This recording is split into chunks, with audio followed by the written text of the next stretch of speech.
Thank you. Thank you so much. Thank you. Thank you so much. Well, Madam Chairwoman, thank you so much for your kind words and your leadership. To Prime Minister Ali Mariam and the people of Ethiopia, once again, thank you for your wonderful hospitality and for hosting this Pan-African institution. To members of the African Union, distinguished guests, ladies and gentlemen, thank you for welcoming me here today. It is a great honor to be the first President of the United States to address the African Union.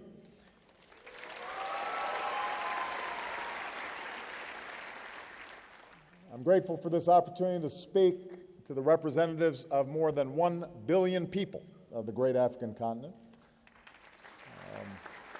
We're joined today by citizens, by leaders of civil society, by faith communities, and I'm especially pleased to see so many young people who embody the energy and optimism of today's Africa.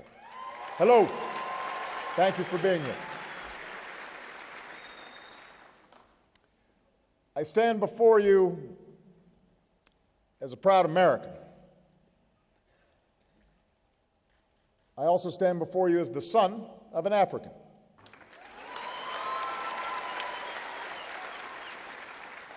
Africa and its people helped to shape America and allowed it to become the great nation that it is, and Africa and its people have helped shape who I am and how I see the world. In the villages in Kenya where my father was born, I learned of my ancestors and the life of my grandfather, the dreams of my father, the bonds of family that connect us all as Africans and Americans. As parents, Michelle and I want to make sure that our two daughters know their heritage, European and African, in all of its strengths and all of its struggle. So we've taken our daughters and stood with them on the shores of West Africa, in those doors of no return, mindful that their ancestors were both slaves and slave owners. We've stood with them in that small cell on Robben Island, where Madiba showed the world that no matter the nature of his physical confinement, he alone was the master of his fate.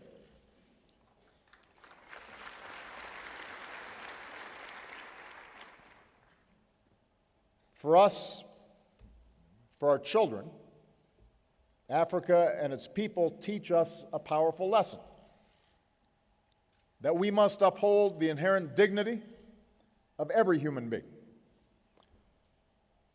Dignity. That basic idea that by virtue of our common humanity, no matter where we come from or what we look like, we are all born equal, touched by the grace of God. Every person has worth. Every person matters. Every person deserves to be treated with decency and respect. Throughout much of history, mankind did not see this. Dignity was seen as a virtue reserved to those of rank and privilege, kings and elders. It took a revolution of the spirit over many centuries to open our eyes to the dignity of every person.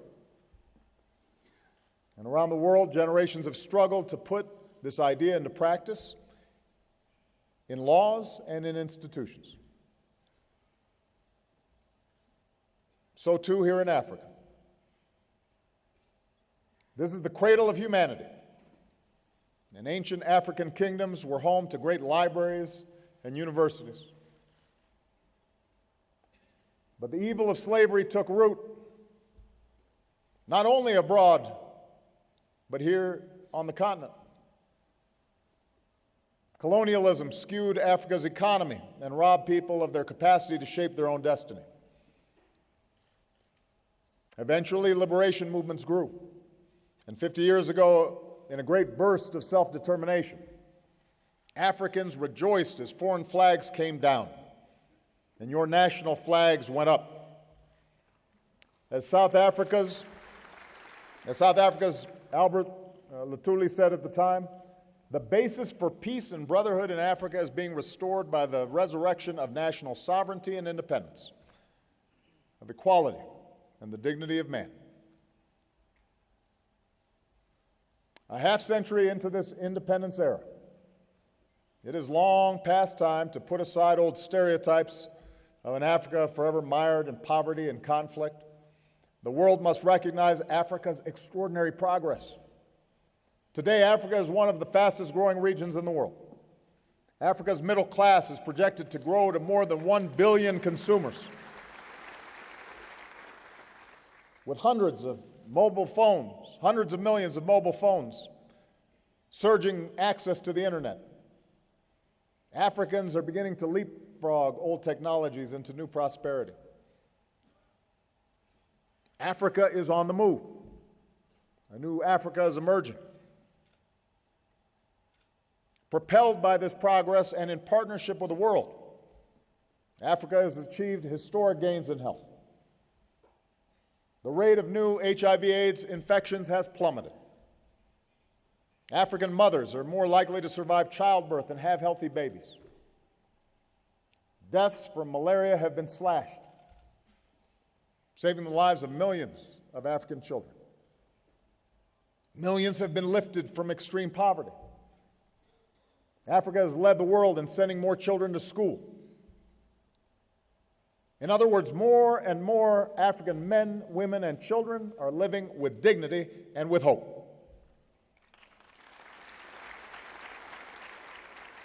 And Africa's progress can also be seen in the institutions that bring us together today. When I first came to sub-Saharan Africa as a president, I said that Africa doesn't need strong men, it needs strong institutions. And one of those institutions can be the African Union. Here you can come together with a shared commitment to human dignity and development. Here your 54 nations pursue a common vision of an integrated, prosperous, and peaceful Africa. As Africa changes, I've called on the world to change its approach to Africa. So many Africans have told me, we don't want just aid, we want trade that fuels progress. We don't want patrons, we want partners who help us build our own capacity to grow. We don't want the indignity of dependence, we want to make our own choices and determine our own future. And as president, I've worked to transform America's relationship with Africa so that we're truly listening to our African friends and working together as equal partners. And I'm proud of the progress that we've made. We've boosted American exports to this region, part of trade that supports jobs for Africans and Americans. To sustain our momentum, and with the bipartisan support of some of the outstanding members of Congress who are here today, 20 of them who are here today, I recently signed the 10-year renewal of the African Growth and Opportunity Act, and I want to thank them all. Why don't they stand very briefly so you can see them, because they've done outstanding work.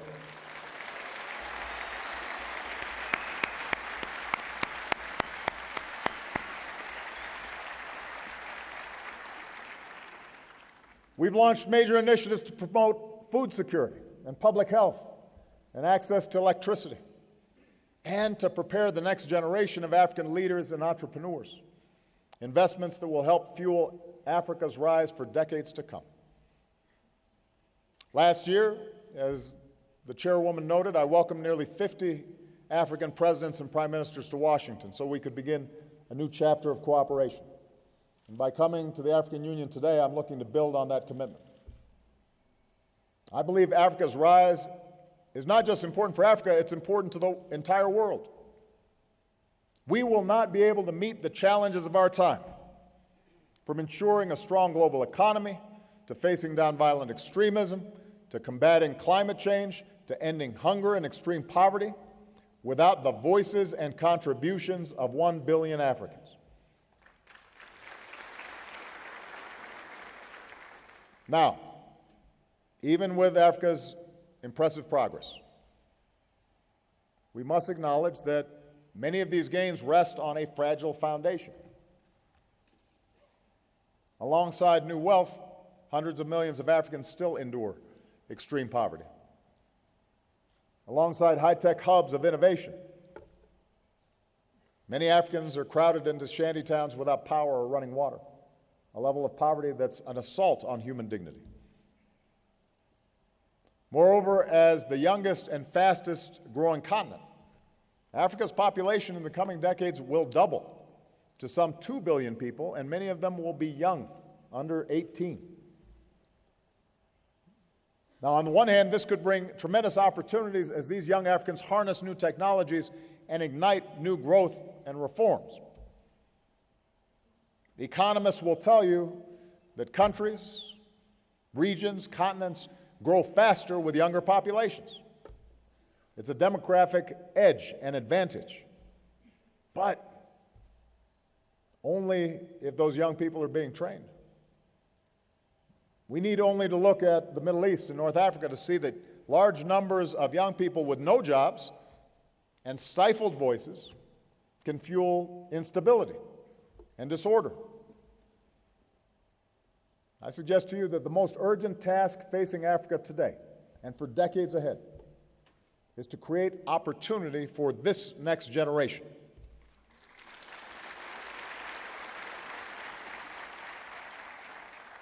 And this will be an enormous undertaking.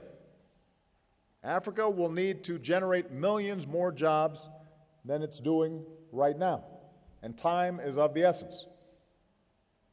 The choices made today will shape the trajectory of Africa and therefore the world for decades to come.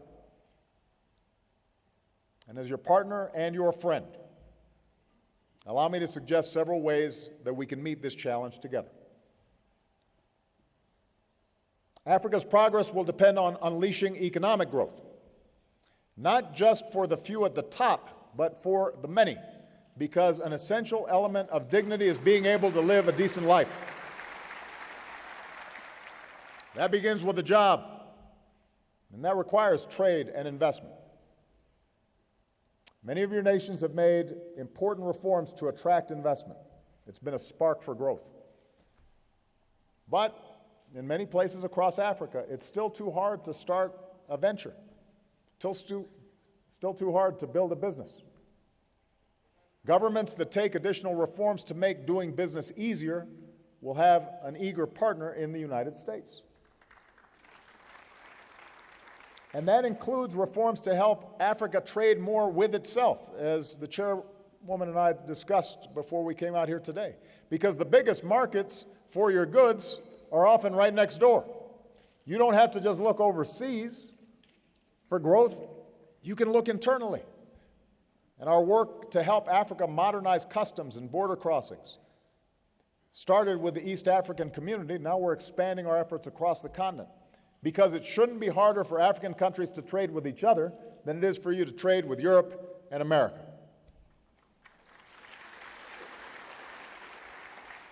Now, most U.S. trade with the region is with just 3 countries: South Africa, Nigeria, and Angola. And much of that is in the form of energy. I want Africans and Americans doing more business together in more sectors, in more countries. So we're increasing trade missions to places like Tanzania, Ethiopia, Mozambique. We're working to help more Africans get their goods to market. Next year, we'll host another U.S.-Africa Business Forum to mobilize billions of dollars in new trade and investment. So we're buying more of each other's products and all growing together. Now, the United States isn't the only country that sees your growth as an opportunity, and that is a good thing. When more countries invest responsibly in Africa, it creates more jobs and prosperity for us all. So I want to encourage everybody to do business with Africa. And African countries should want to do business with every country. But economic relationships can't simply be about building countries' infrastructure with foreign labor or extracting Africa's natural resources. Real economic partnerships have to be a good deal for Africa. They have to create jobs and capacity for Africans. And that includes the point that Chairwoman Zuma made about illicit flows with multinationals, which is one of the reasons that we've been a leading advocate working with the G7 to assist in making sure that there's honest accounting when businesses are investing here in here in Africa, and making sure that capital flows are properly accounted for. That's the kind of partnership America offers. Nothing will unlock Africa's economic potential more than ending the cancer of corruption. And you are right that it is not just a problem of Africa, it is a problem of those who do business with Africa. It is not unique to Africa. Corruption exists all over the world, including in the United States. But here in Africa, corruption drains billions of dollars from economies that can't afford to lose billions of dollars. That's money that could be used to create jobs and build hospitals and schools. And when someone has to pay a bribe just to start a business or go to school or get an official to do the job they're supposed to be doing anyway, that's not the African way. It undermines the dignity of the people you represent. Only Africans can end corruption in their countries. As African governments commit to take action, the United States will work with you to combat illicit financing and promote good governance and transparency and rule of law. And we already have strong laws in place that say to U.S. companies, you can't engage in bribery to try to get business, which not all countries have. And we actually enforce it and police it. And let me add that criminal networks are both fueling corruption and threatening Africa's precious wildlife, and with it, the tourism that many African economies count on. So America also stands with you in the fight against wildlife trafficking. That's something that has to be addressed. But ultimately, the most powerful antidote to the old ways of doing things is this new generation of African youth. History shows that the nations that do best are the ones that invest in the education of their people.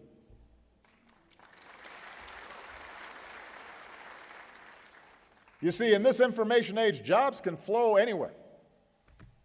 And they typically will flow to where workers are literate and highly skilled and online. And Africa's young people are ready to compete. I've met them. They are hungry. They are eager. They're willing to work hard. So we've got to invest in them. As Africa invests in education, our entrepreneurship programs are helping innovators start new businesses and create jobs right here in Africa. And the men and women in our Young African Leaders Initiative today will be the leaders who can transform business and civil society and governments tomorrow. Africa's progress will depend on development that truly lifts countries from poverty to prosperity. Because people everywhere deserve the dignity of a life free from want. A child born in Africa today is just as equal and just as worthy as a child born in Asia or Europe or America. At the recent development conference here in Addis, African leadership helped forge a new global compact for financing that fuels development. And under the AU's leadership, the Voice of a United Africa will help shape the world's next set of development goals. And you're pursuing a vision of the future that you want for Africa. And America's approach to development, the central focus of our engagement with Africa, is focused on helping you build your own capacity to realize that vision. Instead of just shipping food aid to Africa, we've helped more than 2 million farmers use new techniques to boost their yields, feed more people, reduce hunger. With our new alliance of government and the private sector investing billions of dollars in African agriculture, I believe we can achieve our goal and lift 50 million Africans from poverty. Instead of just sending aid to build power plants, our Power Africa initiative is mobilizing billions of dollars in investment from governments and businesses to reduce the number of Africans living without electricity.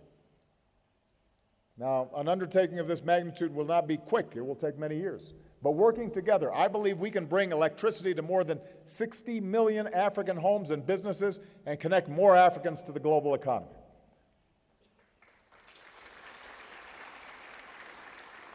Instead of just telling Africa, you're on your own in dealing with climate change, we're delivering new tools and financing to more than 40 African nations to help them prepare and adapt. By harnessing the wind and sun, your vast geothermal energy, and rivers for hydropower, you can turn this climate threat into an economic opportunity. And I urge Africa to join us in rejecting old divides between North and South so we can forge a strong global climate agreement this year in Paris. Because sparing some of the world's poorest people from rising seas, more intense droughts, shortages of water and food is a matter of survival and a matter of human dignity. Instead of just sending medicine, we're investing in better treatments and helping Africa prevent and treat diseases. As the United States continues to provide billions of dollars in the fight against HIV/AIDS, and as your countries take greater ownership of health programs, we're moving toward a historic accomplishment: the first AIDS-free generation.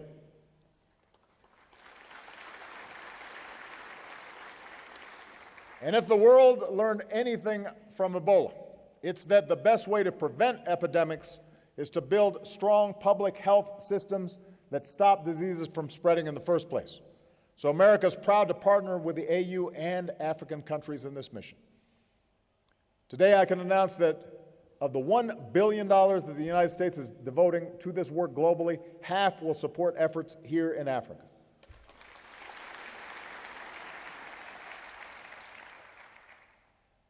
I believe Africa's progress will also depend on democracy, because Africans, like people everywhere, deserve the dignity of being in control of their own lives.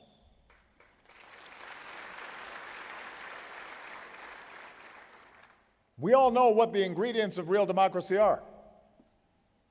They include free and fair elections, but also freedom of speech and the press, freedom of assembly. These rights are universal. They're written into African constitutions.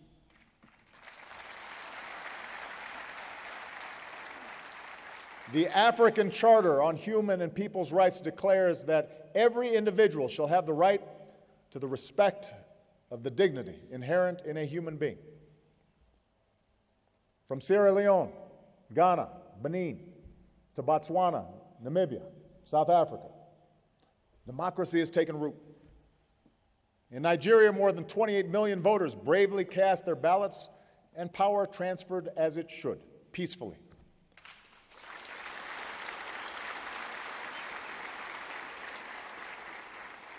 Yet at this very moment, these same freedoms are denied to many Africans. And I have to proclaim, democracy is not just formal elections.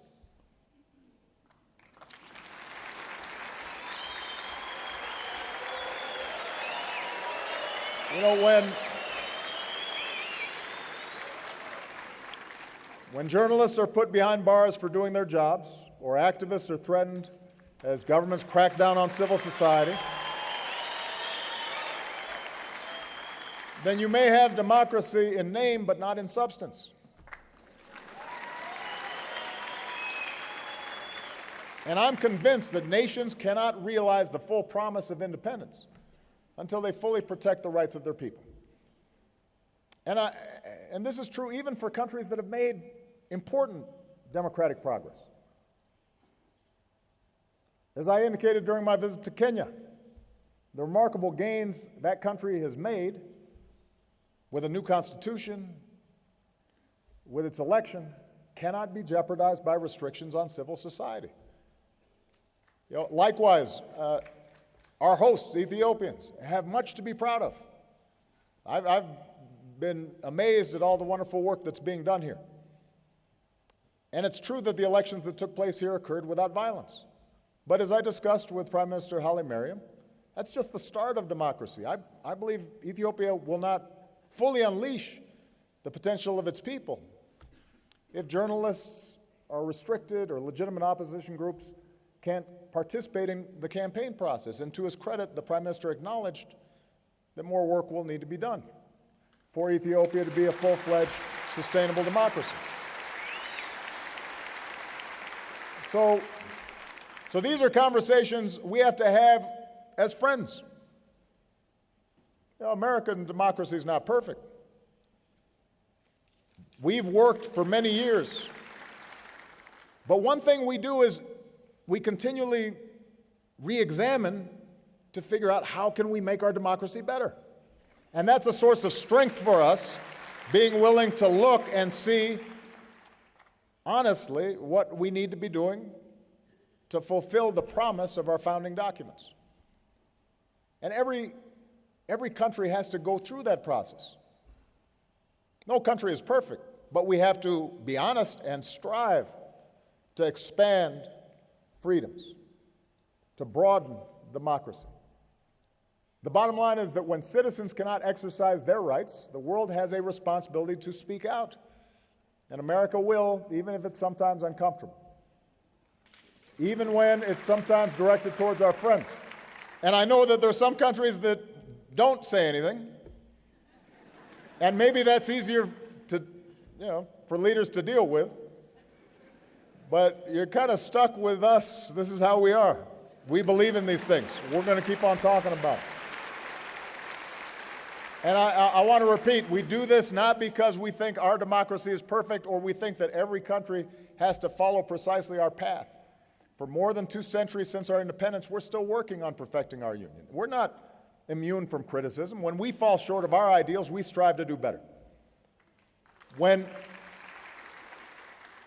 But when we speak out for our principles, at home and abroad, we stay true to our values, and we help lift up the lives of people beyond our borders. And we think that's important. And it's especially important, I believe, for those of us of African descent, because we've known what it feels like to be on the receiving end of injustice. We know what it means to be discriminated against. We know what it means to be jailed. So how can we stand by when it's happening to somebody else? I'll be frank with you, it can't just be America that's talking about these things. Fellow African countries have to talk about these things. Just as other countries championed your break from colonialism, our nations must all raise our voices when universal rights are being denied. For if we truly believe that Africans are equal in dignity, that Africans have an equal right to freedoms that are universal, that's a principle we all have to defend. And it's not just a Western idea, it's a human idea. I have to also say that Africa's democratic progress is also at risk when leaders refuse to step aside when their terms end. Now,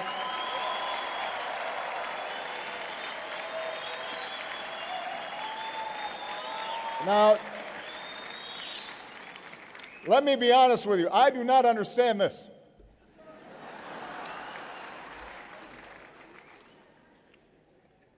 I am in my second term.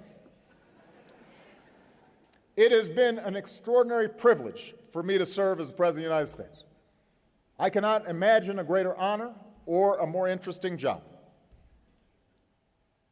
I love my work. But under our Constitution, I cannot run again. I can't run again. I actually think I'm a pretty good president. I think if I ran, I could win. But I can't.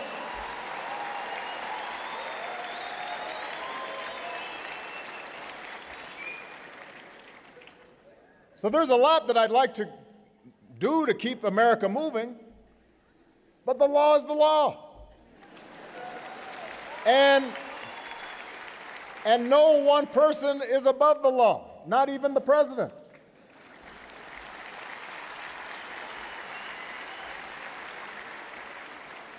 And I'll be honest with you, I'm looking forward to life after being president.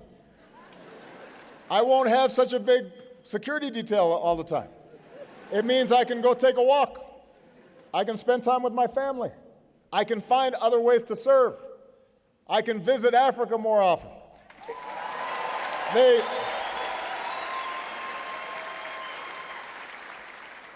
The point is, I don't understand why people want to stay so long.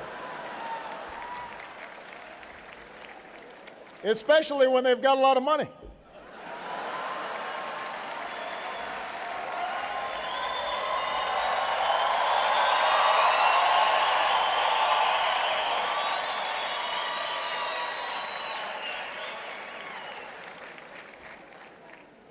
When a leader tries to change the rules in the middle of the game just to stay in office, it risks instability and strife, as we've seen in Burundi. And this is often just a first step down a perilous path. And sometimes you'll hear a leader say, well, I'm the only person who can hold this nation together. If that's true, then that leader has failed to truly build their nation. You look at Nelson Mandela. Madiba, like George Washington, forged a lasting legacy, not only because of what they did in office, but because they were willing to leave office and transfer power peacefully.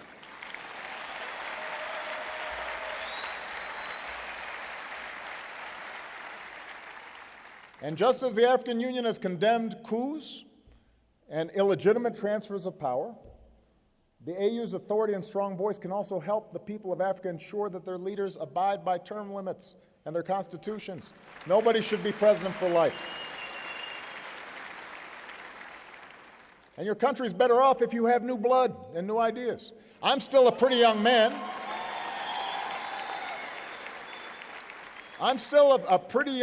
But I know that somebody with new energy and new insights will be good for my country.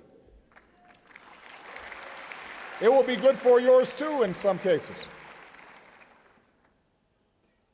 Africa's progress will also depend on security and peace, because an essential part of human dignity is being safe and free from fear.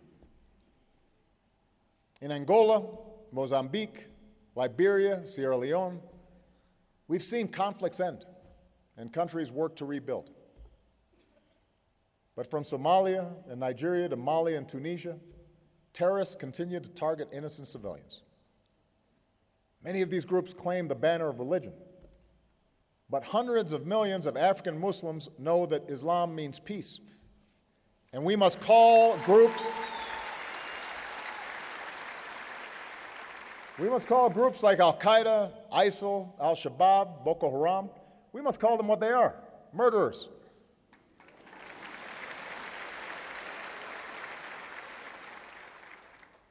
In the face of threats, Africa and the African Union has shown leadership. Because of the AU force in Somalia, Al-Shabaab controls less territory and the Somali government is growing stronger. In Central Africa, the AU-led mission continues to degrade the Lord's Resistance Army. In the Lake Chad Basin, forces from several nations with the backing of the AU are fighting to end Boko Haram's senseless brutality. And today we salute all those who serve to protect the innocent, including so many brave African peacekeepers. Now, as Africa stands against terror and conflict, I want you to know that the United States stands with you. With training and support, we're helping African forces grow stronger. The United States is supporting the AU's effort to strengthen peacekeeping, and we're working with countries in the region to deal with emerging crises with the African Peacekeeping Rapid Response Partnership. The world must do more to help as well. This fall at the United Nations, I will host a summit to secure new commitments to strengthen international support for peacekeeping, including here in Africa. And building on commitments that originated here in the AU, we'll work to develop a new partnership between the UN and the AU that can provide reliable support for AU peace operations. If African governments and international partners step up with strong support, we can transform how we work together to promote security and peace in Africa. Now, our efforts to ensure our shared security must be matched by a commitment to improved governance. Those things are connected. Good governance is one of the best weapons against terrorism and instability. Our fight against terrorist groups, for example, will never be won if we fail to address legitimate grievances that terrorists may try to exploit, if we don't build trust with all communities, if we don't uphold the rule of law. There's a saying, and I believe it is true: if we sacrifice liberty in the name of security, we risk losing both.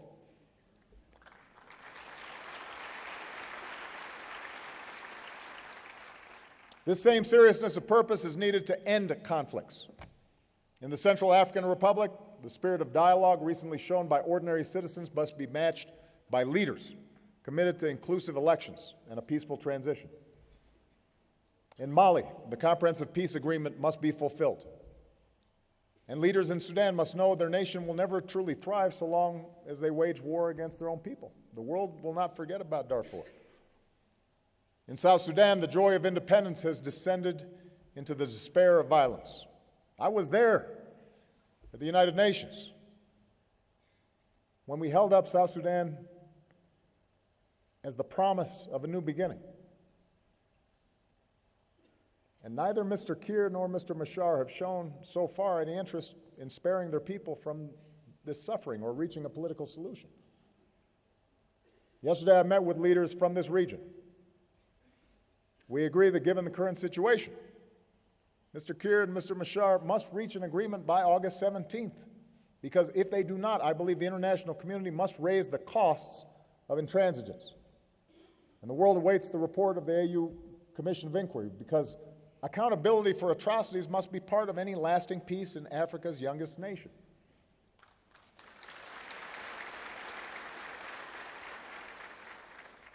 And finally, Africa's progress will depend on upholding the human rights of all people, for if each of us is to be treated with dignity, each of us must be sure to also extend that same dignity to others.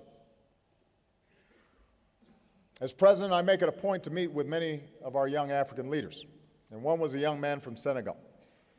He said something wonderful about being together with so many of his African brothers and sisters. He said, "Here I have met Africa, the Africa I've always believed in. She's beautiful, she's young, she's full of talent and motivation and ambition." I agree.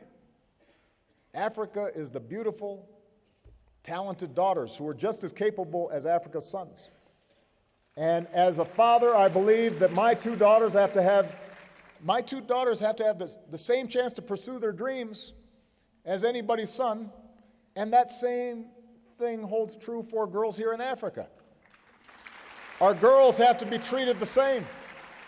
We can't let old traditions stand in the way. The march of history shows that we have the capacity to broaden our moral imaginations. We come to see that some traditions are good for us. They keep us grounded. But that in our modern world, other traditions set us back. When African girls are subjected to the mutilation of their bodies or forced into marriage at the ages of 9 or 10 or 11, that sets us back. That's not a good tradition. It needs to end.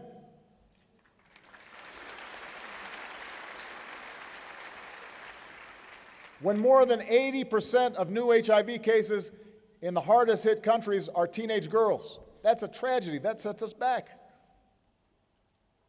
So America's beginning a partnership with 10 African countries: Kenya, Lesotho, Malawi, Mozambique, South Africa, Swaziland, Tanzania, Uganda, Zambia, and Zimbabwe, to keep teenage girls safe and AIDS-free. And when girls cannot go to school, and grow up not knowing how to read or write, that denies the world future women engineers, future women doctors, future women business owners, future women presidents. That sets us all back.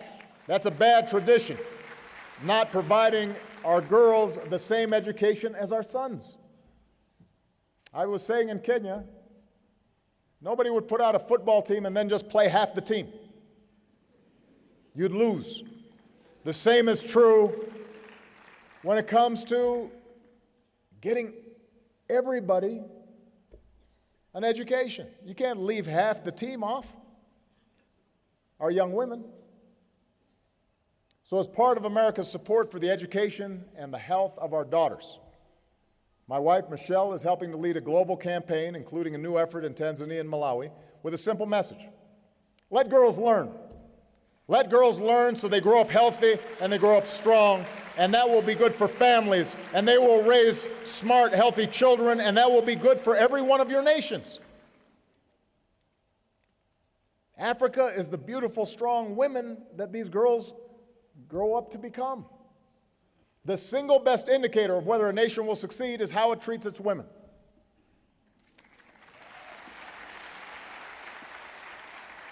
When women have health care and women have education, families are stronger, communities are more prosperous, children do better in school, nations are more prosperous. Look at the amazing African women here in this hall.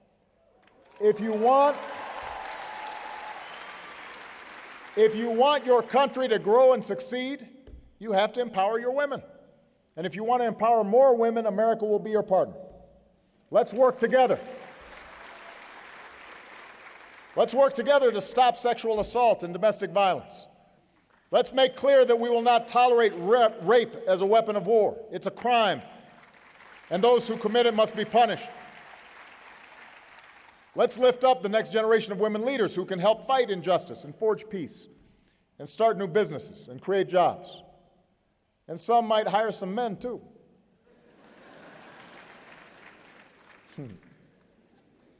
We'll all be better off when women have equal futures. And Africa is the beautiful tapestry of your cultures and ethnicities and races and religions. Last night, we saw this amazing dance troupe made up of street children who had formed a dance troupe, and they performed for the Prime Minister and myself. And there are 80 different languages, and I don't know how many ethnic groups. And there were like 30 different dances that were being done, and the Prime Minister was trying to keep up with, okay, I think that's one Zomoro, and they were moving fast. And that diversity here in Ethiopia is representative of diversity all throughout Africa. And that's a strength. Now, yesterday I had the privilege to view Lucy. You may know Lucy. She's our ancestor, more than 3 million years old.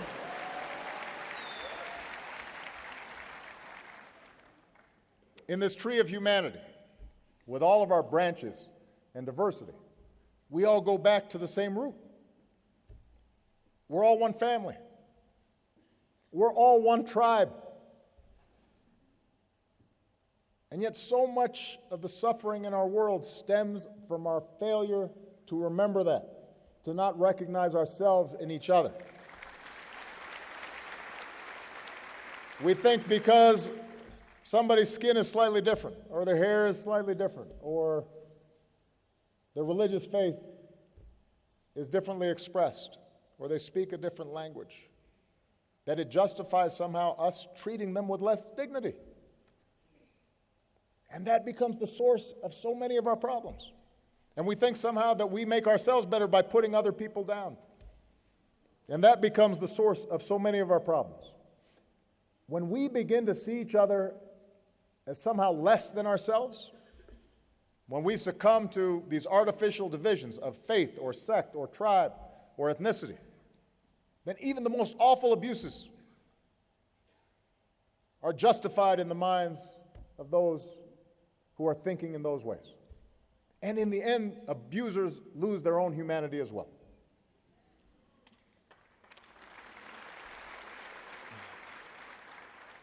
Nelson Mandela taught us to be free is not merely to cast off one's chains, but to live in a way that respects and enhances the freedom of others. Every one of us is equal. Every one of us has worth. Every one of us matters. And when we respect the freedom of others, no matter the color of their skin or how they pray or who they are or who they love. We are all more free. Your dignity depends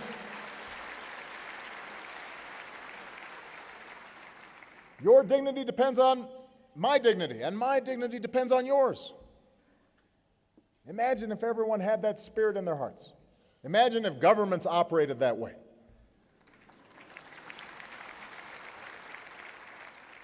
Just imagine what the world could look like, the future that we could bequeath these young people. Yes, in our world, old thinking can be a stubborn thing. That's one of the reasons why we need term limits. Old people think old ways. And you can see my gray hair, I'm getting old. The old ways can be stubborn, but I believe the human heart is stronger. I believe hearts can change. I believe minds can open. That's how change happens. That's how societies move forward. It's not always a straight line. Step by halting step. Sometimes you go forward, you move back a little bit. But I believe we are marching. We are pointing towards ideals of justice and equality. That's how your nations won independence, not just with rifles, but with principles and ideals. That's how African Americans won our civil rights.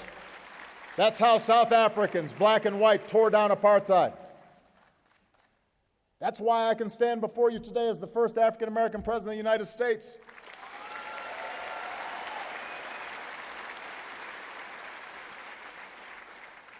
New thinking, unleashing growth that creates opportunity, promoting development that lifts all people out of poverty, supporting democracy that gives citizens their say, advancing the security and justice that delivers peace, respecting the human rights of all people. These are the keys to progress, not just in Africa, but around the world. And this is the work that we can do together. And I am hopeful. As I prepare to return home, my thoughts are with that same young man from Senegal who said, "Here I have met Africa, the Africa I've always believed in. She is beautiful and young, full of talent and motivation and ambition." To which I would simply add, as you build the Africa you believe in, you will have no better partner, no better friend than the United States of America. God bless Africa. God bless the United States of America. Thank you very much, everybody. Thank you.